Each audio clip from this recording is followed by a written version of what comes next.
Hello guys and welcome to my 2023 look into the ELF wide receiver class. If you're wondering why I'm holding my mic like this, because my usual system will not be allowed because my fan is so loud when I'm trying to record this for the 50 millionth time.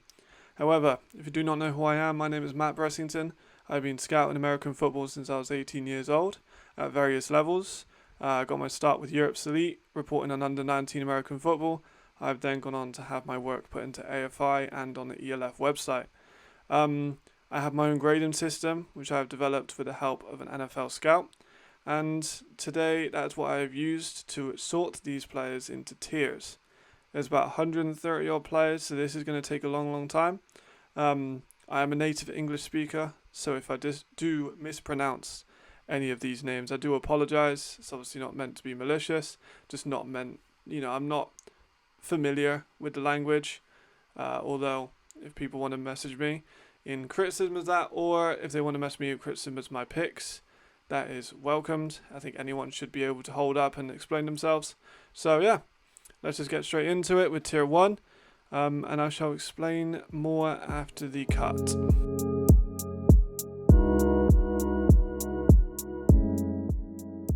So as you can see, we have a variation of talent across the board, and we're going to go one by one, and we are going to start with the most recent Barcelona Dragons signing in Joshua Johnston.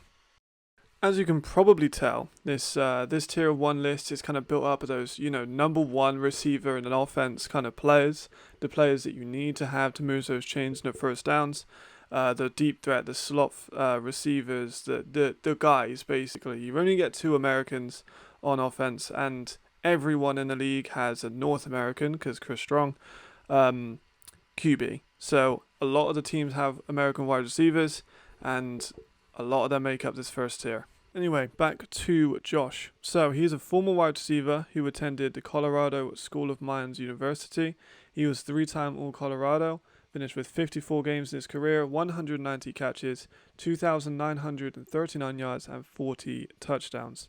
In his final year, he saw 77 catches, 1,373 yards, and 13 touchdowns. And as we've all seen, he was a Denver Broncos minicamp invitee. He has a really good stabbing release. I like his release a lot, coming off the kind of passive press kind of range. He gets over the top of the defender. I think most of his highlight reels, most of his game tape show him, going up and over a defender's head to get the ball, which kind of ties into his ball tracking. He tracks the ball really well in the air, whether it's kind of like a dig route or a comeback or even a screen or a deep ball. So he really is varied in his vision. Some players you see they can really track a deep ball, or they have 4.4 speed, but they can't track the ball. So it don't matter if they're not going to get there because they can't reel it in. Soft feet, good hands, and I think he is going to be a serious weapon in this offense. It is a really short turnaround. I think it's hard to ignore that. He's kind of coming in with a few weeks to learn a whole offense, and I think that we'll see him develop more throughout the year as he gets more comfortable with his QB. We don't see as much of a route tree development as we see with other players, and I'm interested to see how much that expands. Of course, I am limited in the amount of film I can get from the Colorado School of Mines, but from what I can see, he is a deep threat with some intermediate and short capabilities, but I haven't seen him run many out routes or these comeback routes on the outside. So it'll be intriguing to see how he is used, but he'll definitely be a serious threat with this Barcelona team. And this brings me on to my next player, former Barcelona Dragon Kyle Sweet. As everyone knows, he is the former Triple Crown winner for the ELF. If you don't know that and you're new to the ELF, well, this is the player to watch. He is moved to the Paris Musketeers this season, rejoining with his QB, Zach Edwards. He's of course Triple Crown winner, but what goes, I think, under the radar is that he's top 5 in touchdowns, yards, catches, and receiving yards per game, which sounds great. If everyone else in that top 7 has between 7 and 12 more games than Kyle Sweet has, he is an excellent receiver. He's very clearly one of the best in the league. He has safe hands over the middle and takes contact really, really well. He keeps concentration on the ball, even through the middle. He turns the corner really, really well. A lot of players you see, they don't, they once they get the ball in their hands, they kind of slow down, or they become too aware, rather, of incoming threats, and they kind of hesitate to burst through these holes. That's not what Kyle Sweet is. He is going to go through those holes. He is a physical guy. He puts his body on the line, and he's really, really good. Like, I'm a big fan of Kyle Sweet. I like his route tree. I like how he can go deep from the slot. He can go on these 10 yards in, 10 yards out. He has good footwork, and he's just an all-around really, really solid player. So I think that anyone that doubts him being in tier 1 is going to be in the minority when it comes to that opinion. Next, we have a player that I think has kind of gone a little bit under the radar as far as like really good signings. And I know Berlin are like the most hyped team, maybe outside of Rhine in terms of their offense, because they have so many phenomenal weapons. And if you pause on tier 1, you'll see they have a few more guys that are still waiting to come and see. However, Aaron Jackson is a 2-time GFL All-Star, and last season he got 91 catches for over 1,400 yards and 21 total touchdowns. He was second in GFL scoring to someone who we'll get to later. And this is the mind-blowing stat that I love. In 2022, for all-purpose yards, he averaged 183.8 a game. That's more than some offenses get, and he did it on his own. He has that run after catch and big playability. He's the kind of player you give it to him on a 5-yard screen and he could take it all the way. Or you give it to him on a 50-yard fade and he, comes down with the ball and regains balance. He has great vision with the ball in his hands, and being 6'2" and so like long and rangy, he's deceptively fast. Like, you see him on tape and he looks fast, but he's really, really fast. He has that kind of like breakaway speed that you need, and as a 6'2" receiver who also has deep threat capabilities, I don't think there are many players that are going to compete with Aaron Jackson, and I expect him to be among the top of every receiving category possible, just from the offset of the season. I'm a little bit concerned that there's so many great Berlin Thunder players on this list that we might see all of their numbers dip a little bit just because of like community of receivers. But I guess we'll see. I think that Aaron Jackson, in my opinion, is the best of all of them. I know this is a tier system and not a 1, 2, 3 system, but I'm going to put that one out there anyway. Next on this list, we have Malik Stanley, the newest member of the Hamburg Sea Devils, formerly of the Panthers in Poland. He achieved 1,000 yards in his debut season, which not very many players did last year, so he was one of the elite few. And of players with 50 or more targets, he was 6th in catch percentage at 73%. So a receiver having a 73% chance of just catching any ball that you throw towards him is a valuable weapon for the offense. And Hamburg, being in a final twice, needs to make a push for the final again, I feel. But Malik has really good start-stop speed. Sometimes it's a little bit inconsistent with his release. Like he will put on like a really good like Euro step even release on a receiver and then throw them completely off balance, and then the next one he'll just kind of jog it. So I'm not sure if that's he knows he's not getting a ball, if he knows he's not part of like that particular progression for the QB, but as a DB you can kind of tell, and I watched a game of his and I could pick it up fairly easily. But he's another player that kind of fits into that long and lengthy big play player, and he's such a varied offensive weapon as well. Like, he can line up in the slot on that X and Y and Z spot, and now you could even do a job like as like a halfback. I don't think he will. He's too big and too long for it, but I think that he is such a good athlete that he just fits everywhere in this offense, and I think that he'll be hoping to achieve more than 1,000 yards, which is possible, but he is now part of a better team where he isn't so much the only threat.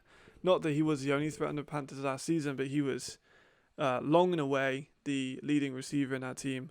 So we'll see how he does on his new team this season. I think everyone kind of saw Moritz becoming this tier 1 receiver. And I know it's a little bit, iffy to put him as a receiver because he did play tight end in the NFL when he was on the Cincinnati Bengals. And he also played a little bit of tight end with the Unicorns in 2021 when he returned. But he also played quite a lot of receiver. So I feel like he is eligible for this list, having started as a receiver and went to the NFL as a receiver, as the first ever player drafted straight from Europe as a 6th rounder to the Vikings with a 180th overall pick. He did return to the Unicorns in 2021, getting 37 catches for 691 yards and 9 touchdowns. He also rushed for 3 times for 30 yards and a touchdown as well.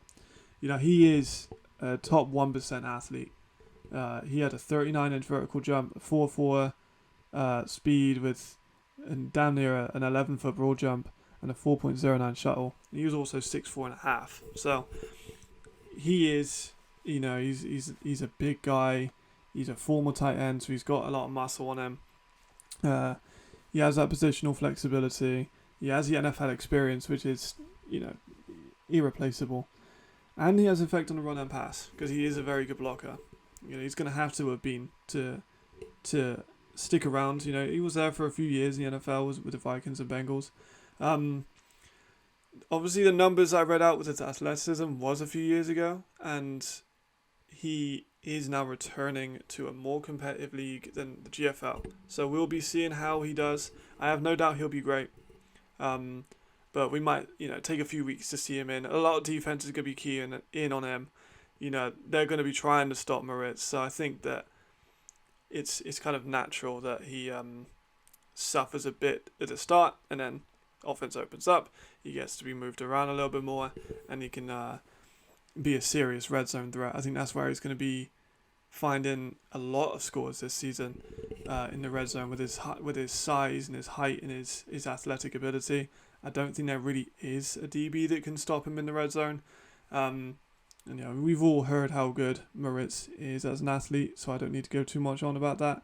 But yeah, he's an excellent player, and I'm super excited to have him back in the highest league in Europe. From one player with NFL experience to the next player with NFL experience. Rulon Horn is my next selection onto tier 1. He is one of the more established players in this list, and I don't even think it's particularly close. He's played in the NFL, the IFL, the CFL, the AFL, the AAF, and the XFL. So, he's been around the block. He is 30 now, so we'll be seeing how that affects him. I don't think it'll be too much of an issue, but it's important information.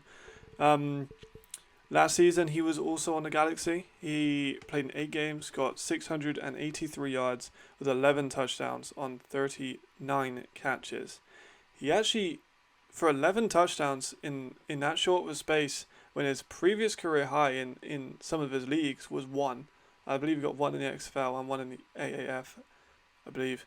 So it's a big, it's unusual to see him get in the red zone so frequently. But he takes contact well over the middle. He is a big deep threat. He has excellent hands. To be in that many leagues and to find success. He was good in the XFL first season before it went down.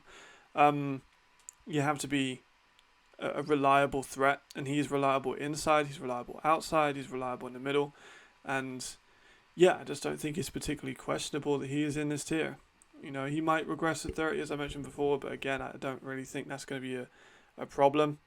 And with Sullivan, building that connection up with him last year, it's going to go in for, hopefully continue that hot streak this year. And for me, it was a no-brainer to have him as a tier 1 player. With Tony Tate, he is also, like Josh Johnston, moving into a bit of an uncomfortable situation when it comes to receivers. Obviously, the Panthers, well known for having a bit of a QB carousel, have also released their receiver just 3 weeks before the start of the year, and Tony Tate is the replacement. He's a former track and field athlete. He holds, I think, 2nd place in his high school record in the state, and he has top 10 as well. So he is a very good athlete when it comes to high school and in college football.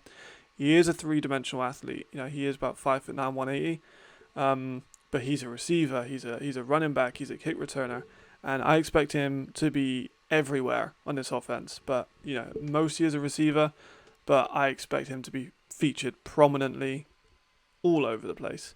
You know, he is smaller in the size, so there may be some durability concerns. But he's so twitchy, he's so like, you know, he's always moving. When he's got the ball in his hand, he's feinting right, moving left. He's constantly pulling off moves. He is a tough one as well. Like, he will go through a player. That's also why I have durability concerns. But you know, he has excellent vision for tracking space and the ball in the air. Like, he's always looking for that extra 5-10 yards that he can pick up from his run after catch. So he is one of the more explosive players out of that area, and I think that he is going to be kind of like the Panthers offense. Like, I don't see them getting a QB in that's as good as these other players in the league this close to the start of the year, let alone, you know, 3 weeks to learn the whole playbook. So I think that Tony Tate is going to be the entirety of the Panthers offense this season. And I think that we'll see him get crazy yardage out of it. So good for him. You know, if he's going to get all these all-purpose yards as a kick returner, running back, and a receiver, then why not? It's fun for the league, and it's fun to watch. As mentioned earlier, there was the 2022 GFL scoring leader. We have Jarvis McLean at the Raiders, of all places. You know, I'm super excited for this one. You know, they've got such a good receiving core anyway that we're going to see throughout the course of this video. But Jarvis still managed to put up a hell of a season, even with you know, his receiving partner being Aaron Jackson. He got 79 catches, 981 yards, 21 total touchdowns, 450 return yards, and 5 rushing touchdowns. So he's another player that's kind of everywhere, you know, utility player. He is another big player, you know, from receiver to running back. He is featured all over for Cologne, so I expect him again to be featured all over for the Raiders. You know, he tracks the ball well. He moves super fluidly. I really like how he moves. You know, as a running back wide receiver, he has that shiftiness and that burst into space, and you know, he's patient behind his blockers. And what I really liked, he is fast around the corners. You know, he really takes his time to wait for it to develop, and then he bursts around, and he is so quick around the corner that it's kind of hard to even take the angle on him. So wherever he lands up, I think that, you know, bubble screens or even like jet sweeps are going to be, you know, pop passes even from a motion, you know, orbit motions are going to be super fun for him to watch. I think that he's going to be a very entertaining player, and I expect him to continue his scoring ways, especially with him being, you know, 5 touchdowns as a running back. You know, he could easily just get a big play on offense, get him into the red zone, and then just take the handoff and just add another one to his score. So, you know, I'm super excited to see him play, as I have been for every single one of these receivers. But you know, that's why it's tier 1. Finishing up our halfway mark is Max Zimmerman, the former 2019 CFL draft pick number 6 himself. 21 games, 60 receptions, and over 1,200 yards and 18 touchdowns for Potsdam in his 17-18 season. So that's what got the attention of the CFL. Played one time in the CFL, wasn't able to make as much as an impact as he probably wanted, but did win in Finland while he was allowed, you know, during COVID, to play. And in 2022, you know, he went to the Berlin Adler, had 1,400 all-purpose yards on the dot with 935 receiving. Like, he obviously is a premier receiving option. He has good speed around the corners and on his routes. You know, he was also possibly guilty of taking plays off, but he wasn't on a particularly great Adler team. Like, I really like the Berlin Adler, but they came up from the GFL 2 when he joined them, and they went up into the GFL 1. So they were within the bottom half of that, and he managed to still become a really, really good player in that league. So I expect him to be a prominent player. You know, he's able to do it all. The CFL has a big, you know, emphasis on blocking wide receivers and motions. So I expect him to be super important for the Berlin offense and an underrated piece of that trio. So yeah, excited for him to play.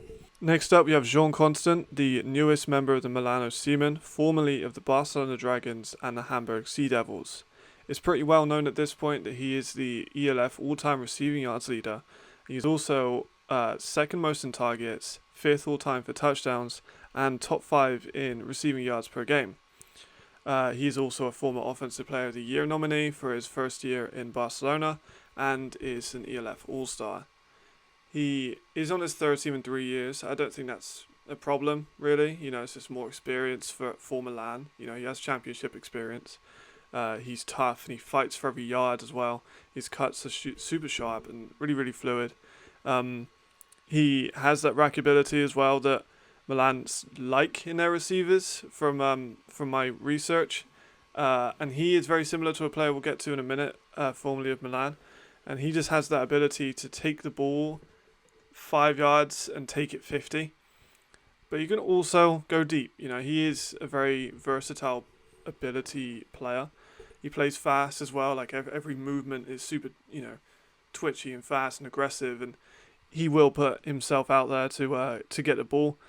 He makes these spectacular catches, and he's always going to try and kick it into that next gear. So I expect him to be a big part of the team. Given the, I don't want to say inexperience of Milan, but it's their first year in the league, and he is a veteran of the league. So I'm expecting him to be kind of the voice of that team and really push them into hopefully playoff contention. He's been there many times before, and he's a phenomenal athlete. So I have no doubt that he'll be another kind of 900 to 1,000 yard receiver, especially with Luke. He favoured Markel, who we'll get to in a minute, a lot when he was in Milan. And John has an extremely similar skill set. So we'll see how that turns out. But I think it will turn out well for both sides. I mentioned Markel Castle mere seconds ago, and he is a carbon copy of Jean Constant. I don't mean that in a disrespectful way. They just bring very similar skill sets in the twitchiness, the speed, the variety in their routes, and the play speed, and the deep ability and the short ability. They're just very similar players overall. Markel has a bit of a different path in his career. He was IFL's best receiver last season, and he's also a GFL All-Star. Last year in Milan, he had 8 games with 45 catches, 1,073 yards and 17 touchdowns, which is, obviously incredible. That's a lot of yards per catch, and I expect him for the Munich Ravens to be the same as Jean is for Milan, that kind of experienced player who can really take the top off of a defense, but also keeps them honest under the coverage. So I think that he'll be a big part of them because they are really going heavy on speed, and if I ever do a running back one, I'd love to get into that. The Munich Ravens, I think they're pretty decent, and I think that he is going to be a very, very important part of that team. I think that'll be very fun to watch. I think because of his play style, he'll fit in excellently and just getting the ball in his hands and just making plays happen. So I'm excited for him. I expected him to be in the league. I wasn't sure where he would land, but I think that Munich Ravens is a really, really good place for him to go, as it is a new team, and he can really put an impact on them right from day one. Moving on to Tyron Robinson, the newest member of the Cologne Centurions, formerly of the Istanbul Rams. He was very unfortunate to be on a 1-11 Rams team that obviously folded in this offseason. He only played 6 games, but managed to get 829 yards, 8 touchdowns for 138 per game in yards and 21.26 per catch. He was the only weapon on the Rams, so I do think that his numbers are a little bit, generous, because there wasn't really anyone else that could have put out his output. However, he is excellent in contention. He is a great spectacular catch player. He has really good eyes and ball tracking. He has disciplined feet. He uses the sideline really, really well. He gets over the top of receivers. He has no problem going over receivers. He has good vertical, and I'm a big fan. I think that he's going to be great for the Centurions. I'm hoping that he's not kind of in another situation where there's some background stuff that affects his game in terms of the team and the board and the head coaching and all the lists of problems that Cologne has had this offseason. But I think that he is a very bright spark in this team and another underrated player. I've said a lot of players in this are underrated, but he is that kind of player that every team kind of needs, a player like Tyron Robinson. And I'm a big fan overall. And I think if he did stay last season with the Rams, he was projected to go 1,600 yards and 16 touchdowns, which most likely he wouldn't have got. But this season, I have no problem saying that he's going to get over 1,000 yards if he manages to play more than 6 games. So let's just see if he can put it all together, and let's just see if he can do that. Next up, we have Bryce Nunley from the Stuttgart Surge, a former Chiefs and Titans minicamp invitee, so he definitely has the experience. He was a first-team All-Southern Conference in college with Chattanooga. He then transferred to Eastern Michigan, had a slight decline in productivity, but I don't really think that's going to take anything in consideration into his European game. He really kicks it into the next gear. Like, he has that when the ball is in the air and it's just a tiny little bit out of his reach, he has that ability to just switch into that 6th gear and just burst into it. And I think that's a very important skill that not very many receivers in this league possess to quite the same level that he has.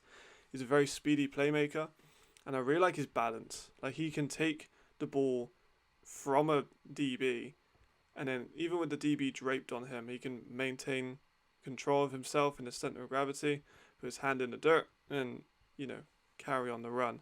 So I think that he is a very underlooked player because of the amount of signings that Surge have made and a change in their whole team. They were 0-12 last season, and now they're looking like a title contender. So I think the Bryce is going to be the speed to Moritz's power, and as the 1-2 punch there. And then obviously we have so much more depth to get through in the entirety of this video. But Bryce is a player that I'm really looking forward to watching, just because of the difference in his ability compared to other players. Like that, the previously mentioned gear switch is what I think is going to set him apart. And yeah, I think he's going to be easily over 1,000 yards, maybe 1-1, maybe 1-2. I guess we'll see how many yards the team gets. You might be a similar situation with Aaron Jackson, where there are so many weapons on the Surge that everyone kind of suffers in the numbers, but the team overall is better because of it. And I think that he is a great player. The last of our Berlin trio in Robin Wilczek, which, by the way, translates to wolf in English. I not know how anyone has not nicknamed him the wolf yet, but I'm going to start that today. Anyway, he has a 4.63 40, which is fast. He is a slot guy with a 38-inch vertical. He finds that open space in coverage really, really well. He sits down his routes and just finds the soft space. And in 11 games last season, he got 719 yards with 7 touchdowns and averaged 29.96 yards per catch, nearly 30 yards per catch, on a 72.73 catch rate. So I think he was under-targeted considering his ability. But with Berlin kind of unlocking just the craziest receiving core that, could be unlocked in this first tier, I think that he'll see more options as everyone kind of settles into their ability. And I think that he is going to be such an important part because he brings something different. A 38-inch vertical is top percentile, and with near 30 yards per catch, he is just going to be a serious problem for defenses just overall. Having a big play player that can take 30 yards per catch and nearly 3/4 of the balls thrown to him are going to be catches, I think is a very valuable weapon for his offense. He could be like that safety net, but he could also be that player that when you need 30 yards on a crazy play, he's going to get it for you. So I like Robin a lot. I think that he is a very good balanced player in his skill set. He can play inside, he can play outside. I think with this team, he probably will play more slot receiver due to his smaller size than everyone else on that receiving core. But either way, I think that he's going to flourish in his role. Next up, we have Jay Griffin the fourth. Now, Jay is walking into an unusual situation as well because his QB is changed, but he has arguably got a better one. This new QB has NFL experience and is an excellent arm talent, And Jay Griffin has track speed, like legitimate track speed. He is lightning fast. He has great corner speed and breakaway speed. He is a human highlight reel of a player with receiver and running back potential. Like, he can play anywhere you need him to play, even as like a wildcat QB, and then just able to run through the outside of the offensive line. He does struggle a little bit on more physical receivers, and I think given the amount of American DBs, if he's on the outside of the routes, I think that he might struggle with players putting their hands on him. You know, he is a smaller build, and there are some durability concerns, especially with him being such a versatile player that he's going to be getting so many touches of the ball. Is more likely for him to take a big hit. So I think we will see him in the slot majority of the time. Not that that's a bad thing. Like, he is so fast, he can make a play from anywhere. But I think that he will spend most of his time in the slot just picking apart linebackers, seam fades, short screens, short in, short out strags. And I think that if he can overcome that durability, can be a big threat on a team which lacks some receiving depth. Like, there are some really, really good players that we'll get to later, but he is a step above the rest of that team. And I think that he will be the best friend of the QB. Like, he's going to be a game changer for them. Next up, we have the reigning champion Vienna Vikings, who have retained Weston Carr. He is a former GFL receiver and led them in 2021, the leading GFL receiver, and was an all-star with 1,585 all-purpose yards. He is a former Penn State alumni, transferred there later in his college career, and he, like other receivers in this league, I think kind of teams have gone for one or the other. They've gone for the lengthier, rangier option or the speedier slot, smaller guy. And he is in the earlier category. Like, he is a rangy, lengthy guy. He has really good ball tracking. He has good feet. He goes over the top of the receiver. A lot like the things I've said about many other receivers, he falls into the same category. And, you know, that's what makes him great.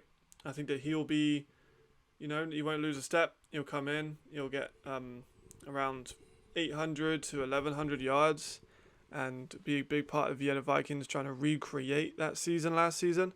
And no problem with him being in Tier 1. I think he deserves it. He's one of the more experienced players. He's one of the more durable players as well. Like, he's a big dude. So I don't think that he'll have any problem going back to Vienna and being a problem. Riptide is another returning player to the league, having spent last season on the Rhine Fire, in which he had 1,100 yards, 14 touchdowns, and he was really showed to himself as one of the better players in the league. He also has had a very successful career in college, becoming the all-time receiving leader, and had 2 years in the Unicorns where he was very prestigious, again over 53 receiving touchdowns and 1,300 return yards, as well as over 3,500 receiving yards. What makes him so great is his adjustment to the catch. Like, his concentration and his hand movements are so subtle.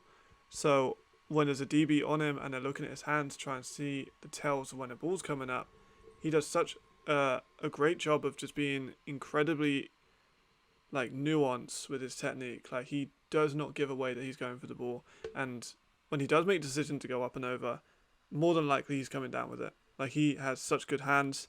He's a playmaker. He's an acrobat. And I don't think there's enough good things to say about him. He's definitely one of the elite receivers within the elite class of receivers. Victor Wharton is the next player I have on my list. The former Cal player had 1,666 yards in 35 games and 145 catches, in addition to 7 touchdowns. He is one of the more experienced collegiate players in terms of high-level collegiate games. He's a tricky player. Like, his feet are super tricky when he comes inside and outside. He's very elusive. He will make a player bite, and then he'll burst through with his explosiveness to extend into, seams and corner routes and post routes. And I think that he at Prague is a great match. They have a lot of these smaller, quicker, faster slot guys, but he kind of has a balanced skill set, and the fact that he can do everything pretty well, and I expect him and Shaz to be like a pretty good combination. especially with Prague being, not a newer team, but a debut ELF team. I think they'll become to rely on him quite a lot.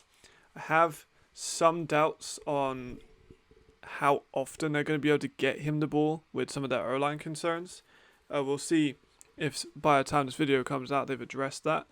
But, they had a recent retirement, and I think they're going to have to move him a little bit closer to the line of scrimmage just so they can get him the ball more often, which isn't a bad thing necessarily, but it kind of makes the offense a little bit one-dimensional. However, I think that he is a great player to have in the offense, and I think that he will be an instant impact kind of player with high ceiling and kind of like a low floor. Like his worst season is going to be good, so I think I can expect him to get anywhere from 900 to 1200 yards and be a big contributor in scores.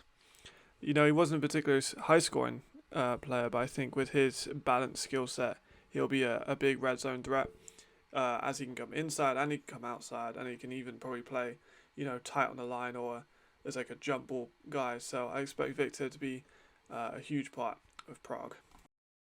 Concluding Tier 1, we have Anthony Mahugu from the Rhine Fire, formerly of Purdue University, and a pick 9 in the CFL Global Draft in 2021, and also a former member of the Eagles practice squad.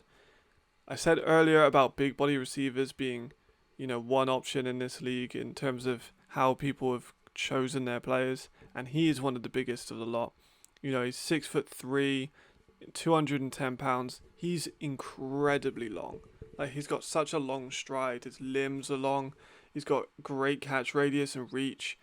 Like, in one of his Purdue games, they just kept throwing it on the left boundary, and he just kept making the play just because he has such great ability on like contested balls, just to use his length and use his stride to either get over the top of them and stem his route, or just to take the ball straight from their hands. Like, he is very good. His last season, he got 688 yards at Purdue, 40 catches and 8 touchdowns. And as former Eagles practice squad player and a CFL player and now an ELF player, he's previously been in the ELF as well. So he just has the experience. He's going to be a great player, and I think with the amount of weapons around him, as I previously mentioned with other receivers in the Rhine, that he's just going to have so many options and so many different ways he can affect the offense. I think with him being so big, he's going to be that deep threat on the left side. He seems to really like the left side, from what I could find. So I expect that to be a big part of the Rhine Fire offense, and I expect him to be one of the players that has that 30 yards per catch kind of stat line. So like the 3 catch, 100 yards and 3 touchdowns kind of receiving stats you see every now and then. And I think that he is the player that's going to get that. So yeah, we'll see if that comes to fruition, and we'll see how he does in his second stint. That concludes Tier 1. I really hope you guys have enjoyed this video. I'm going to be working on Tier 2 as soon as possible. I'm going to be releasing them sequentially, so 1 through 6, and then at the end I'm just going to put the whole video as together in its long form. If you guys disagree with my choices, then feel free to let me know, either on the video or on social media. And let's just get straight into the second installment. I hope you guys are staying tuned for that one. I'm also still kind of getting used to the camera and the microphone and everything, and kind of putting a lot of my thoughts that I have written down into a short little thing. So obviously I can't go too much into detail because this video is already nearly 40 minutes long, and this is the first tier and one of the smaller tiers, like Tier 4, Tier 5, Tier 6 are even bigger. So if you guys do want a little bit more of a detailed look, simply ask me and I'll publish onto my Patreon. Free to access, but I'll just put like my full breakdown of each individual player on there. If there's a certain player you want to look at, coaches as well, same goes if you want a little bit more information on certain players, don't hesitate to give me a message. And I thank you all for watching, and I am excited to get into the second one. This took a very, very long time and a lot of effort and a lot of editing and a lot of trying to find videos to overlap onto the stuff, and this is something that I'm very new to doing. So I appreciate the patience, and thank you again for allowing me to present my thoughts to you today.